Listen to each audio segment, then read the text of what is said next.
Hello, today we will be getting into health informatics and the battle against drug addiction. Let's get into the questions. Question 1. What are some mental health consequences of drug use/drug addiction?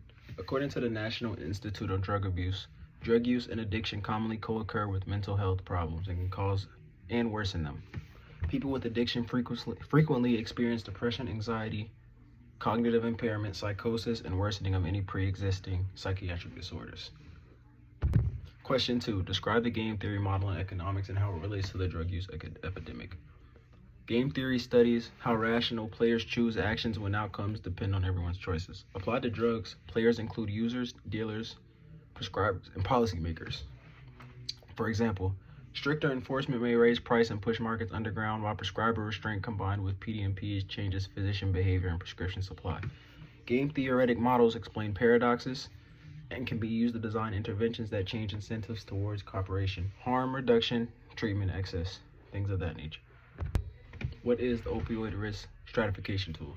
The opioid risk tool is a short, validated self-report screening instrument used in primary care to estimate a patient's risk of future opioid-related behavior.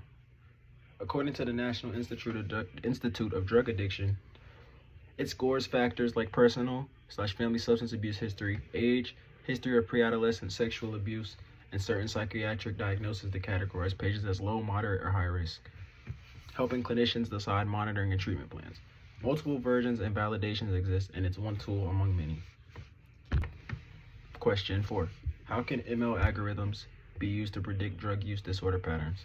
Machine learning can analyze large EHRs, prescription data, PDMPs, claims, and social/demographic datasets to detect patterns and predict who is at higher risk of developing substance use disorders.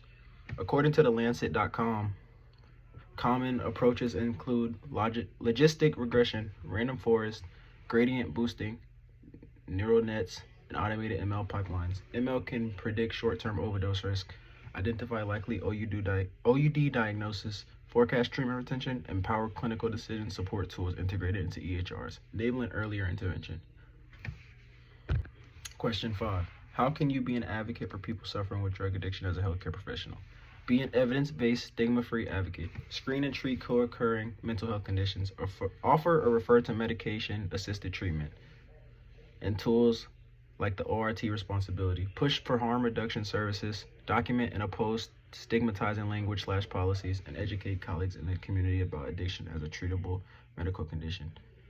According to CDC.gov, use health informatics to flag at-risk patients and facilitate timely referrals, public advocacy, support policies that expand treatment access, and social supports. Question 6. What are some risk factors that can lead to drug addiction? Provide details. Genetic and biological family history of substance use disorders increases vulnerability to certain neurobiological traits. That is from PubMed Central. According to the National Institute of Drug Addiction, psychiatric comorbidity, depression, anxiety, PTSD, and other mental illnesses both increase use and complicate recovery. According to the CDC, social/environmental, peer networks, availability of drugs, community norms, socioeconomic stress, and lack of employment/support services are also risk factors.